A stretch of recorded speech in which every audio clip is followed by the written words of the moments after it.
People don't really know that Flea auditioned for PiL in '83, and we've been friends ever since. And of course, he got the job. He just didn't take the job. It's not like he didn't get the job. He got the job. Yeah. But he's like, no, I've got this thing called the Red Hot Chili Peppers. I remember saying to Flea, listen, man, take it from me. This big hot chili peppers thing you've got going on, it's going nowhere.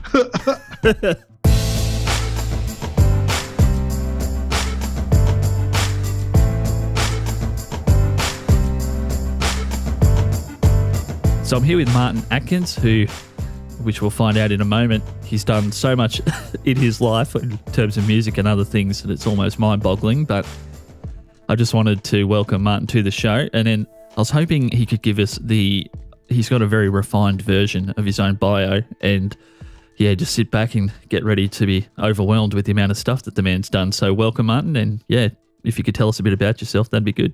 Hey man, yeah, thanks for having me. So the quick version of my bio, and we can get into whatever bits you want to get into. Started playing drums when I was 9, started in my first band and backing strippers and drinking Newcastle Brown Ale between 11 and 12. I joined Public Image Limited in 79, and I was there on again, off again drummer for all the good bits from 79 to 85.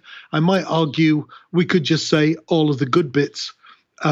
Metal Box, Parasol Prontomps was my first show, Flowers of Romance, Commercial Zone, This Is What You Want, This Is What You Get, live in Tokyo, US tours, Australia, and 2 tours of Japan.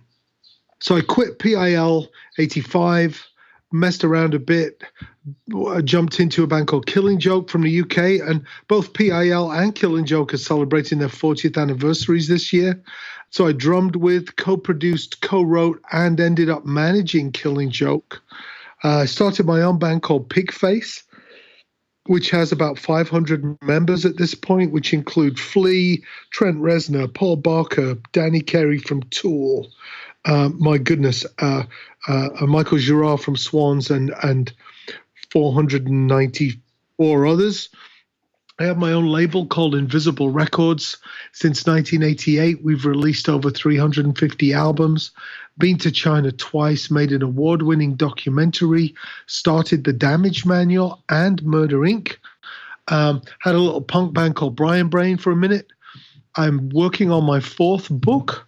My first is Tour Smart, which is a how-to DIY book about touring, which I've been to a lot of places drumming. I've been to more places speaking since I wrote that book and released it myself. My second book is Welcome to the Music Business, You're Fucked, which is also an amazing T-shirt. Yeah. My third, it's Band Smart, which is kind of the prequel to Tour Smart. And both of those books are the size of UK phone books. I'm currently just about to launch my PiL book about my 5 years with the band. I'm a father of 4. I teach at Millikan University. I'm the music industry's coordinator there. I'm also the music business department chair at SAE Chicago. And man, yeah. And I'm an appalling DJ. Really? Yeah, I'm a really bad DJ. I mean, I will DJ, and it's basically I press play. I'll do mashups in the studio, and I'll just play. I don't do mashups live, except live in my studio. But yeah, I'm a really bad DJ. Well, I think with all those other things, Martin, it's probably okay to not be good at one thing at least. So yeah, I'm bad at lots of things, but DJing would be one of the highlights. Yeah. So there's 2 things in there, and I won't let the mention of Danny Carey derail us this early in the conversation because he's probably in my pantheon of greatest musicians ever. So maybe we'll get back to that. But okay, there's one quote that I'm not sure where I heard it, but I know that you definitely said it, and it was about your own bio. And I think it went like this, quote, "I don't really give a fuck about all these things that I've done," unquote. So I know why you would say that. And it's when you're talking to the music industry itself. But can you just let us know why you frame your own bio that way when you're starting out presentations and speaking and all the things that you do? Well, this is what I've been doing like the whole fucking time. So it's like, it's not like, haha. Well, I did have a aha, I did it moment when I was on the front cover of Melody Maker in 79. I was like, oh, wow, I dreamt about this moment for years and I did it, when I joined PiL. So it's not like I'm keeping score. And actually for quite a while, and I didn't mention I have a Grammy for my work with Nine Inch Nails. This is what I've just been doing all my life. The only reason I think I now puke that stuff out, as I just did, right, is because if I'm talking to students or people or academics perhaps, or anybody anywhere, it gets me a few minutes. It gets me a few minutes of fuck off, shut up for a minute, let me make a couple of points here. It's like a door opening device, right? It's like I don't trot out the things I've done to prove anything. I love playing my drums occasionally. I hate them most of the time. I think that I've encountered people who really like to watch me play when I enjoy it because I trash my drums and trash myself. But that doesn't mean that I'm a great drummer. I've done some cool beats, but so I puke that stuff out on occasion just because it gets me the next 10 minutes to say some stuff that maybe people might not agree with, like get the fuck out of bed. Maybe more people pay attention to that having heard all of my credits than would if it was just some 59-year-old, 58-year-old guy telling people to get out of bed. Does that make any sense? Yeah, absolutely. And it's funny you say that because I actually normally see that particular tweet when I'm about to go to bed, and even I want to get out of bed. So it's certainly effective. And I think what Martin's getting at is I'm not sure that there's an industry where there's more unsubstantiated advice given to people by all myriad types of professionals than the music industry. Like there's people that have never played a gig or been on the road in a van with people, telling people how to tour, and marketing people that have never actually played a show where nobody's turned up and had to feel how bad that feels in your gut when the entire bar is staring at you like, why the fuck are you guys here? You didn't pull anybody. Like there's a lot of people that just have no credibility. And I think it's good that, well, for at least in your case, that you actually do. Is it painful though to have to keep reeling that stuff off? Or have you just got it down to a bit of a fine art, that particular story? I can, as I said, I can puke my bio in a moment, and I get better at it because sometimes when I'm speaking, somebody from a university will go, well, I'll introduce you. I'm like, oh, okay, and then the next 10 minutes, I'll hear all of my band names and accomplishments mangled. He was on the road with Mystery. Yeah. He has his own band, Pigface, which, sometimes it's just easy just to grab the mic and just puke it. But I don't mind giving out advice to people. I'd rather do that than have somebody else one more time make all the mistakes we've all been making for the last 30 years. It verges on tragic. Sometimes I'll say to people, listen, for fuck's sake, before you tour, get one of my books, read one of my books from cover to cover and call me if you've got any questions. But then I just sound like somebody who's trying to sell a book, But I'm always happy to try and help people, especially people who are going on the road and actually doing it, because it's tragic if all of these mistakes are going to be made again, because it's not just like, oh, well, we lost $400 on that tour. It could be, well, we lost $400 while I was gone. my apartment was flooded. I lost my cat. Somebody stole my guitar. And now we're talking to somebody who will never make music again, and that's easily avoided. I was actually going to tell this story later just to bring up a question, but I might just throw it out there now, Martin. If I had have had at least one of your books, and probably now having read them all, looking back, maybe at the level that we were at as a band at the time, Band Smart probably would have been the better choice, because like just some of the actual realities of Tour Smart probably would have been too overwhelming for us down here in Australia, where there's limited opportunities to actually play continuously on the road. But my old band signed what at the time was happening quite a bit with all these independent shops that were setting up, basically ripping people off. It was called a joint venture deal. And it wasn't until our singer's younger sister came back from Melbourne with a copy of your book, which was dog-eared as hell. So she'd been reading the fuck out of that book. And we started talking to her about the deal, and we thought it was going really well. And she's just thinking, I don't know about that. That sounds a little dodgy. You guys should probably read this massive tome. I'm like, geez, that thing's bigger than the Bible. It's bigger than War and Peace. I'm not sure whether any of us can commit to that. Yet we just signed this massive contract without reading it as well. So yeah, we're hopeless. But I reckon that if I'd have read even Tour Smart at the time, I think that would have saved us the better part of 2 years of heartache, losing control of our music, and about $20,000 Australian in 2008, which is probably 25 grand now in 2018 dollars. And that would have been the cost of a day's reading and maybe $20 plus postage.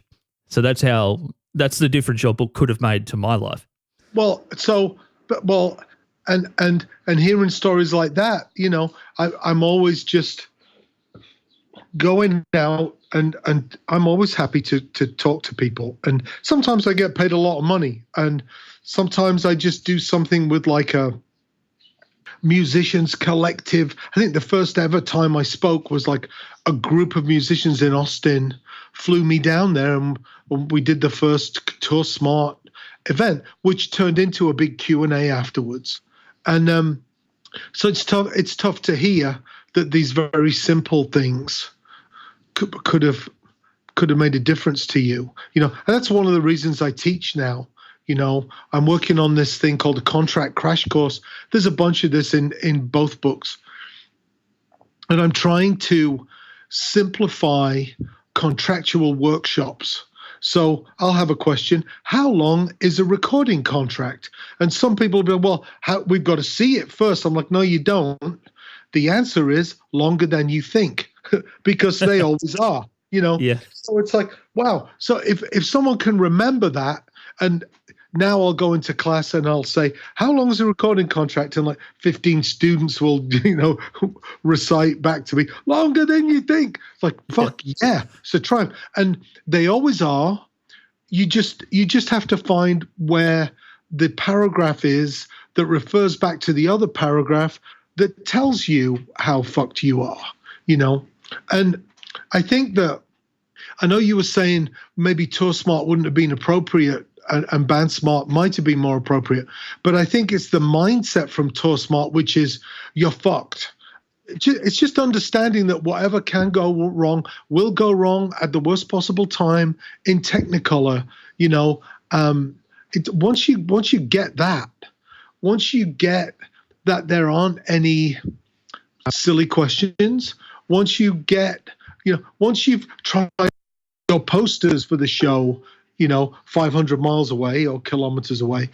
Once you realize that, then you have to call the promoter and say, hey, did you get the posters? And when the promoter says yes, you still have to ask, okay, have you opened the envelope and have you put those posters on the wall?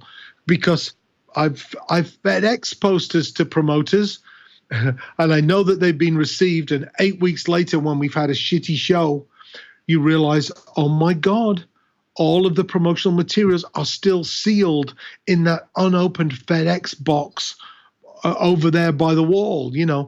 Once you get it, you get it. There's very few people in the world other than the people in that car or van with you that actually care about your band's success at all. You should probably be somewhat skeptical of most people that are several circles away when I read the book, it reinforced some of the icky feelings that I had about how that deal was actually going. Of, yeah, maybe I'm not off base thinking that these guys don't have our best interest in heart, sort of thing. So, well, I mean, but you touch on one thing that goes through everything. It's like you can't complain, because as soon as you complain, nobody's listening. I'm not going to listen. It's like, oh yeah, right. You know, I mean, I could spend the next 9 hours complaining, you know, but nobody listens. It doesn't matter what level it's at. You know, I don't think I was fully compensated when Miami Vice used 7.5 minutes of a PiL song I co-wrote. It's like, yeah, everybody's just going, well, fuck you, you ungrateful bastard. You know, nobody listens. So all you can do is take 100% of the responsibility and just get on with it. Agreed. So just before we move on from the book, Martin, I wanted to ask, there was a story that I sent in about our bass player that ended up actually getting printed in BandSmart, which was incredible. That was quite mind-blowing to read that. Yeah. It was regarding our, in a former band, our then drummer and his life mentor trying basically to imprison, intimidate, and extort money out of our bass player. And I'm not sure if you remember that particular story, but I do remember you writing back to me in an email. That sounds absolutely messed up. I was just wondering, was there any crazy stories that just, I mean, that story, when I tell that story now, it seems like it can't be real. It's just so fucking weird. And even our bass player, who had a lot of trouble dealing with that for a long time, and he's okay with me talking about it, he even laughs about it now. Like, it seems like it can't possibly have been real. Is there any stories that didn't make the book that you're just like, well, I don't know if that can even be true? Is there any good ones that come to mind? But, well, yeah, a few that immediately come to mind. But where, you know, people have been annexed, kept away from their truth sayers and manipulated, and yeah, just crap that happens all the time. I think I'm trying to think, something happened. Oh my goodness. Oh, okay. So I was in class last week, and I asked students what an A&R, not that there are any A&R people anymore, but what could an A&R person do that would be completely insane in order to keep their job? And it was every single thing. And that was my question. Sometimes I have a question and I want to take people somewhere on a journey. This was just a question. And every single thing that the students said, like, secretly write songs, give the singer drugs, then leave the label and take the band with them to another label that they'd secretly negotiated with. It was like every single thing they said, I was just laughing because it's like that was all standard operating procedure. It's like anything that they came up with, despicable, kidnapping, manipulation, this is just standard operating procedure. And of course, the thing that I had in mind that A&R people do to keep their jobs is not sign a band. And then at least they can't be criticized for the band they'd chosen to sign not doing well. And at least it gives them like an extra 4 months of bullshitting their way with perhaps a smaller expense account these days. But there's nothing, I mean, there is honestly nothing, there's no story you could come up with that hasn't happened. I mean, there's a clip of the band The Turtles, and it's like 6 minutes, and it talks about a manager that ripped them off, that somebody else, in the course of 5 minutes, they go through what must be millions of dollars of lost revenue, bullshit, torn up friendships, acrimony, and then back to the same manager again. And then just when it's like, oh my goodness, they break up. You know, I mean, it's the same stories have been rewritten time and time again. Yeah, absolutely. That's a good one. I might have to check that out. I'll link that up below where this is being played so people can check that out. The Turtles, that's correct? The Turtles? Yeah, The Turtles. Yeah. I think they're a 60s band. Okay, right. Well, I'm sure they were all getting ripped off in myriad different ways back in the day. I wanted to talk, Martin, about there's certain things that I always come to mind when I see you on Twitter or, I see your book on the shelf or whatever. And one of them is the phrase, America is big. And I remember you saying on an interview somewhere that you were worried about how the academic community would react to a statement that seemed so obvious on the surface, but you were getting at something quite a bit deeper there for creative people, I'm thinking. Because America, I mean, I haven't been there. It's on my bucket list to spend a lot of time in North America. Just how big is America? Well, so I like to joke, I say things like, this is why I get paid the big bucks, but people don't realize, I don't think I realized coming over from the UK, it's 3,000 miles across. I think, is it the same size as Australia? East to west, I think they're very, very close. Right. So New York to LA, New Orleans to Detroit, maybe is a 1,400 miles high, 3,000 miles wide. But it's once again just saying this obvious stuff like, hey, you don't have to do a North American tour. Why don't you just stick within 500-mile radius of where you actually live? And as I joke, you can do a few shows on a weekend, which is usually the best time to do shows, and be back at 8 o'clock on a Monday morning in time to fall asleep at your office desk and try not to get fired. So sometimes people take an academic approach to all of this, and they just think they should tour America from coast to coast, from east to west and north to south, and they should try and conquer the states, and that's just absolute folly. Yeah, I remember reading a book called Metal on Ice, and it was about a lot of the seminal Canadian metal bands that were springing up around Canada. And in that book, they all joke about the idea of touring Canada, which I guess is even bigger again than the mainland United States, plus the weather is just intense and the roads are intense. Yeah, it just comes up again and again. It's just how funny that phrase is once you actually try and do something across that kind of distance, that, we're going to go on a national tour. Like in Australia, that basically would mean that you would drive from Brisbane to Melbourne, stop a bunch of places and then fly over to Adelaide or Perth. There'd be no other way to do it, I don't think, as a band. I think that, what we did as PiL in 84, 85, there was a huge petition from like 350 punks in Perth. You must come. And I think John and I said, well, we've got to go to Perth. There's a petition, and I talked to Bruce, who was the Virgin Records representative back then. And he said, listened to us over a few beers, but didn't do anything because there was no way we were going to Perth, But we did like Newcastle, Gold Coast, Brisbane, Melbourne. I don't know if we did Adelaide. I did Adelaide at some point a few years ago.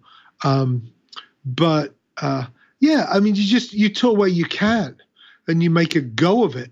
And I think what happens in Canada, you do that little bit, the London, Toronto, oh my goodness, Montreal, that little bit across the top of the States. Try and make sense of that. I just have to ask one question before we move off the geography of North America. Yeah. Are the microwave burritos really more poisonous on the West Coast? I've heard you mentioned somewhere in Bisbee, Arizona, or somewhere that keeps coming up in your stories about exploding bass players' underwear, etc. Well, I have to say that I think over the last 4 years especially, the quality of truck stops has quadrupled. So you can find some more healthy stuff. I mean, it used to be that touring the States was just, you were really rolling the dice. And I think now things are a little bit easier, has to be said. But yeah, you still have to be careful. I know in Australia, most of the truck stops now are it's almost like big truck stop. there's a lot of big companies within the truck stop that actually service particularly the food side of things. Yeah. There's a McDonald's and then a big coffee chain, and there might be a salad bar type thing or a sumo salad or whatever it happens to be. And they're all just kind of jammed in there as small restaurants. So you're not stuck trying to microwave a hot dog that's probably been there for 12 hours already. Right. And people are conscious of that.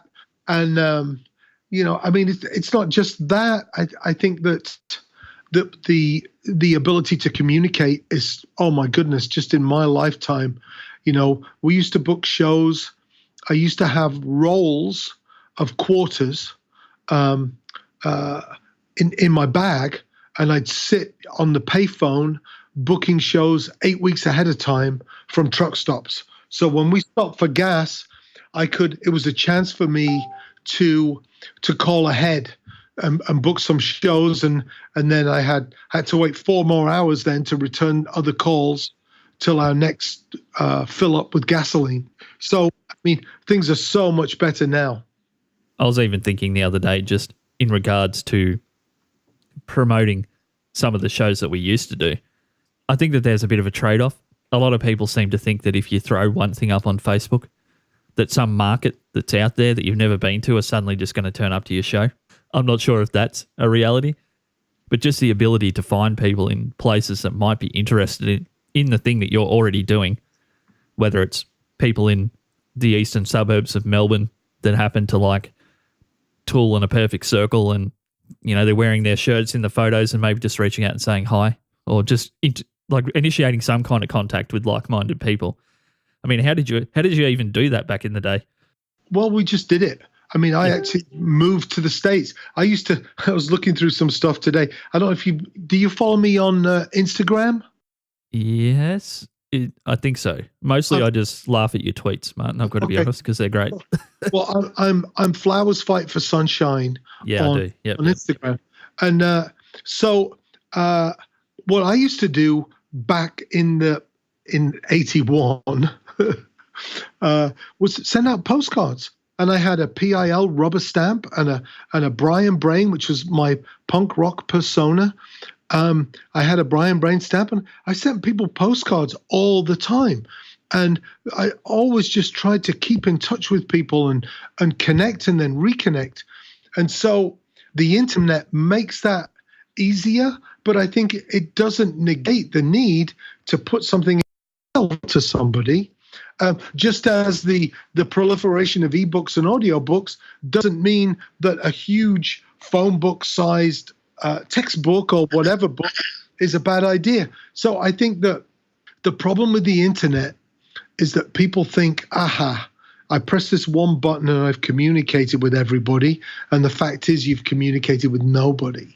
You still have to do the things that we used to do to connect with people. I tell people all the time, you need to make a flyer, and then people go into OCD design frenzy and, miss their show because they're still debating on which font to use. And it's like, look, it doesn't matter what the flyer looks like or what font you use, or even if all the information is wrong. Well, maybe it does. The idea of a flyer is it's in your hand and you're walking up to people, waving this flyer, and they know you're not a lunatic trying to sell them something. And you can talk to people who broadly look like they might like the things that you do based on your experience meeting people who like what you've done in the past.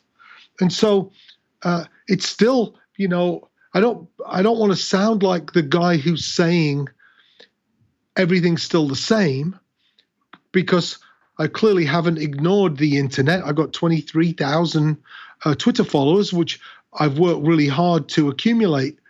But all that does is open the door for all the other stuff that we used to do, which is still necessary. I'm not sure if you've ever been to the Melbourne International Comedy Festival, Martin, and you may not have, and I think it's either the second or the third biggest comedy festival in the world.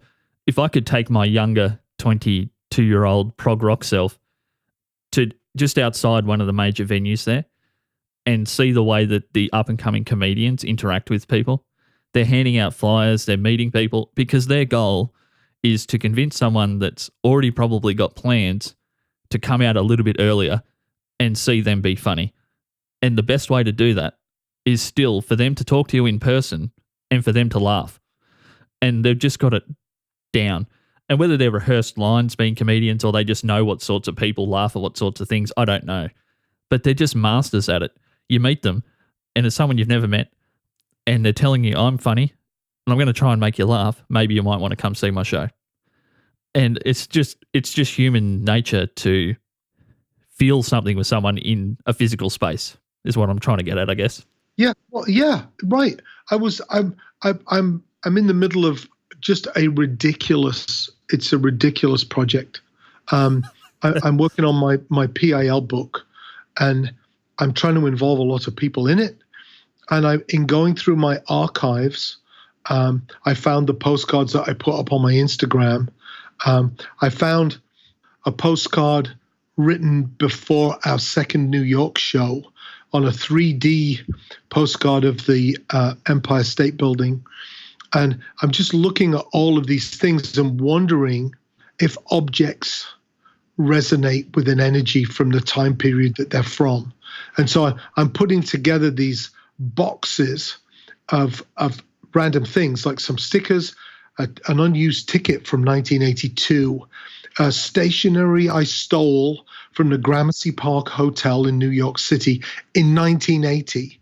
And I think I might set up one of my old typewriters and type a note on that stationery, a matchbook from a restaurant in Osaka, and put these things together just to see if they vibrate for people. And once you start to realize that it's all about that shit, in varying degrees, then you can win. I see bands pay to open for large bands to 1,000 people. It's very common over here in the States. But the problem is when you're the lowest band on the ladder, let's say the doors open at 7:00, main band goes on at 10. You've paid to open up. You're going on at 7:00 because the management of the venue or the main band has put 5 opening acts on because that's a revenue stream for the management company, the venue, and the main act. So let's say there's 1,000 people standing in line to get to the show. When you're on stage at 7, there are more people. There's 900 people outside and 5 people inside. So the common sense thing is to well, fuck it. Let's play outside. And you can't set up a whole PA system, or maybe you could on the back of a truck, but you can still interact with people, and give your fans things.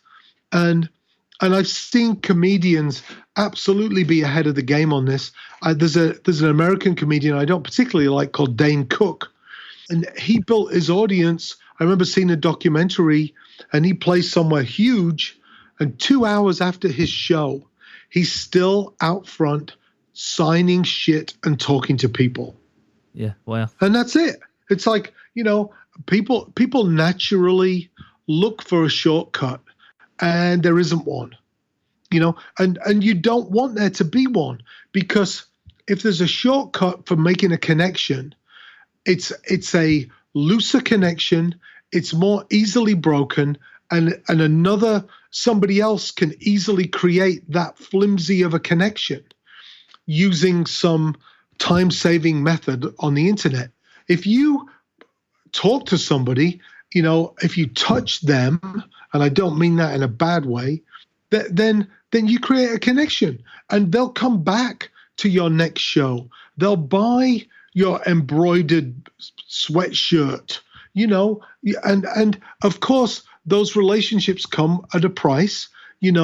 I had a huge North American street team at one point, and that was a fabulous thing.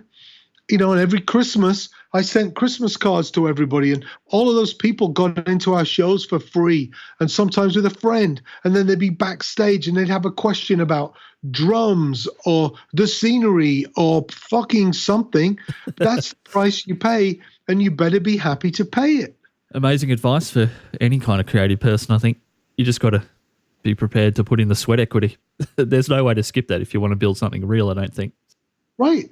And if you do build it, the good news is you can experiment, you can involve everybody in your experiment, and you can take a wrong step, a wrong turn, and everybody will forgive you, But when it's just a flimsy connection and you make a wrong turn, everybody ditches you, So if some artists think, I don't want to be involved in the marketing and the business, but your art is the marketing and the business. Everything is connected anyway.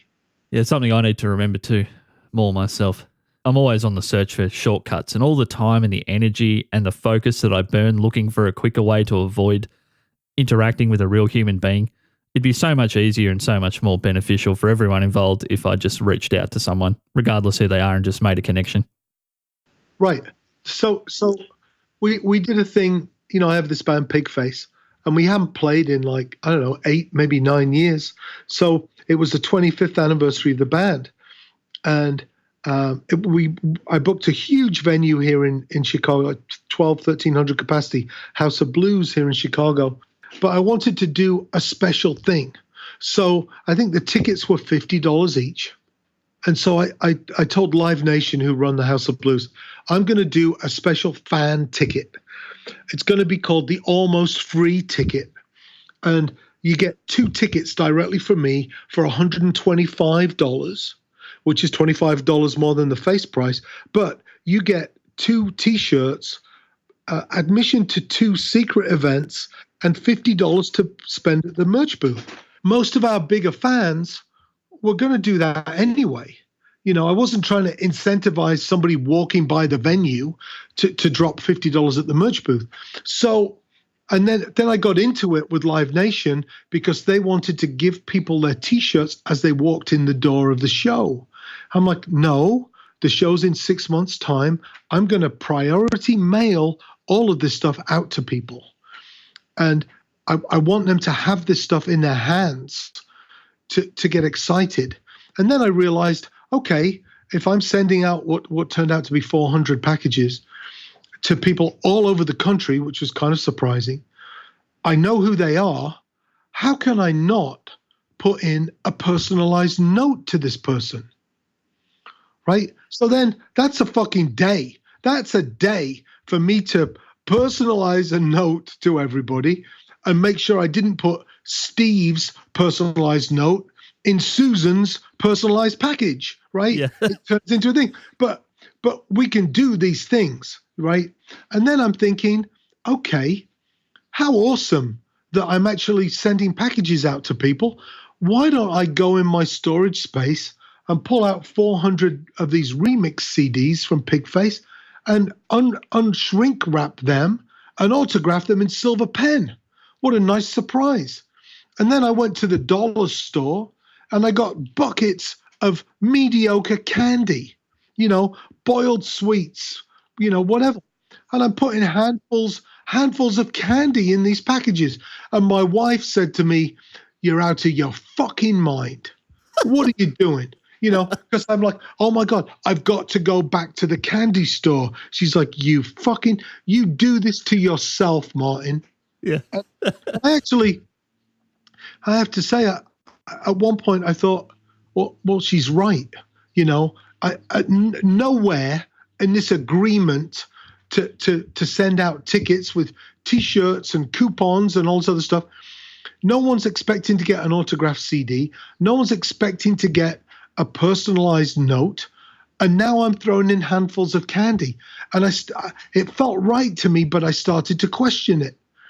And until the packages arrived, and people went fucking nuts. Everybody who got a package laid it out on their kitchen table or their bed or somewhere, took a picture, posted it on Instagram, and went nuts. I can't wait for the Pigface show on this date. And probably sold the rest of the tickets for me just with their vibe and energy that I made happen. And so the rules of time and economics and efficiency don't apply in any kind of creative fan building endeavor. There's no shortcuts. Beautifully said. just before we finish up, because I actually have to go to my day job for a few hours in about 45 minutes, Martin. Okay. Yeah, even though it's the Queen's birthday public holiday, I do have to go in for a bit. I wanted to ask you, I can't be talking to someone that's been in the same room on a however many times basis with Danny Carey without asking what that experience is actually like. To be around, well, in my opinion, he's one of the most transcendent musicians ever. I'm not putting words in your mouth there. You can say whatever you like or not say anything. I just wanted to know, what's it actually like to be in a room with a guy at that level? I just posted a picture on my Facebook from, I think, 2 years ago. It's me and Jimmy from the Smashing Pumpkins and Danny and my captain was, how many drummers does it take to screw in a light bulb? Fuck off. But so that's good. I mean, I love Danny. He came out with Pigface in 1994, before Tool were really anything. You know, he came out and did 10 shows with us. So there's three, myself, a guy called Joe Trump, and Danny Carey, all in a line playing black pearl drum kits. Oh my God, it was fucking amazing. But he's such a super nice guy. I mean, you could see his smile. He's a really genuine person. And it's strange. I saw him, I want to say 5 years ago, and I went backstage to say hi, and I said, thanks a lot. You know, I see you playing drums, and I just want to put my arms in a lawnmower.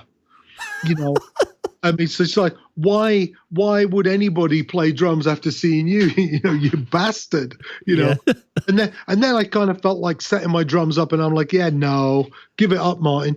And then he said to me, I'll never forget. He said, yeah, well, thanks a lot, Martin.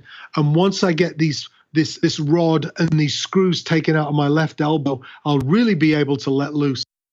Why did you have to tell me that? You know, you were just totally amazing, and now you're telling me you've got rods and pins in one of your arms. Yeah. But he's a super nice guy, and I think I don't know what it is. You know, some of the things that I've been involved in have really enabled me to work with some amazing people. You know, hanging out with Flea. People don't really know that Flea auditioned for PiL in '83. And we've been friends ever since.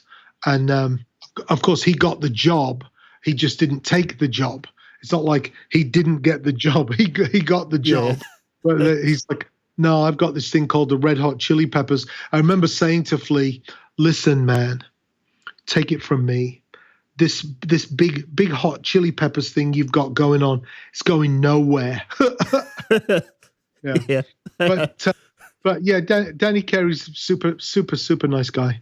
Felt a little bit awkward asking that question, because you would know that there's music fans, and then there's Tool and A Perfect Circle fans and Mars Volta-ish type people that live in their own little universe like me, where we're kind of probably a little bit too obsessed with the people in the band and knowing about them, etc.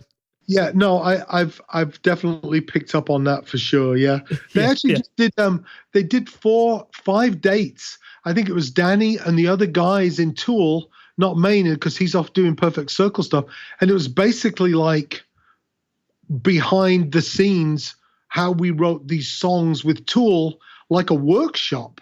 Yeah, right. Yeah, I mean it was $500 a ticket, but yeah. That would have been not dissimilar to a high-level physics and math lecture, I would imagine. Yeah. Yeah, just the way that Maynard describes their writing process in his book. I can't remember what the book's called. It's pretty good, though. He describes the Tool thing as kind of a bit of a mathematical equation at times. So I really like what he's doing. So he has a store in wherever he is in Arizona. He has his vineyard, but he also has a store that sells vinyl, and I think is a barber shop and a tattoo parlor. I just love that shit. I love that shit. So thank you for indulging me there, Martin. And thank you for being on the show. I mean, I've been following you, I think, for pretty much since I discovered Tour Smart.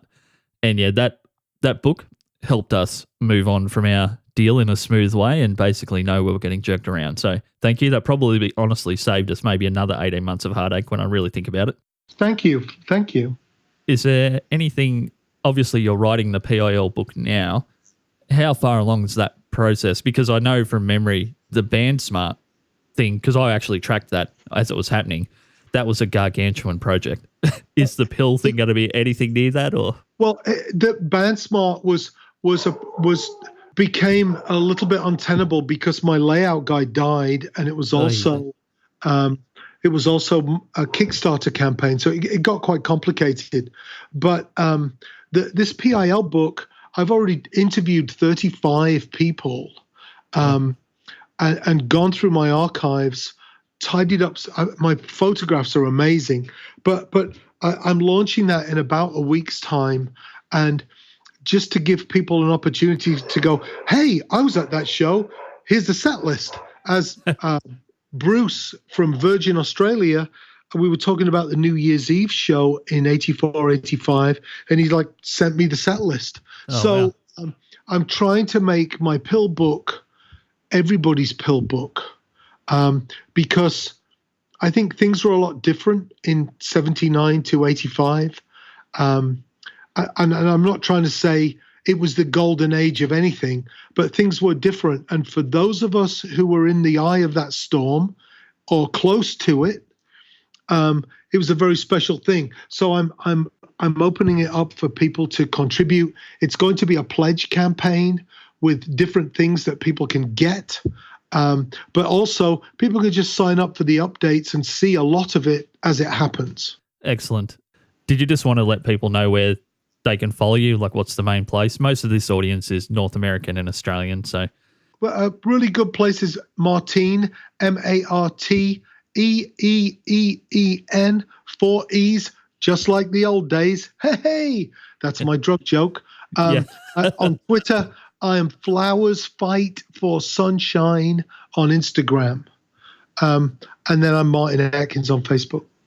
Yeah, and I think given that you're putting things up on Instagram like that photo with multiple band members of interest, that might be a good place to, get a bit of an introduction to Martin. So, and obviously anyone who's listening to this that happens to be listening because they're in a band or they were, or they're looking to restart, etc., which of the books do you think is the most relevant for someone maybe that just wants to read one enormous tome as opposed to two? I would read both, but... Well, I would say get Welcome to the Music Business, You're Fucked. Because that's 100 pages. There's drawings and F-bombs on every page. And you can find a free download of that from the Tour Smart site, which is appalling. It's an appalling site. It's like 8 years past the sell-by date, but you can still find a free download of Welcome to the Music Business, You're Fucked. That would be my first suggestion. And it's easy to absorb those ideas, and those ideas will protect you. Exactly. Well, thank you once again, sir, for giving up part of your Sunday. I really appreciate it. And No problem. Okay. Thanks, Martin. I'll see you later. Take it easy. Bye.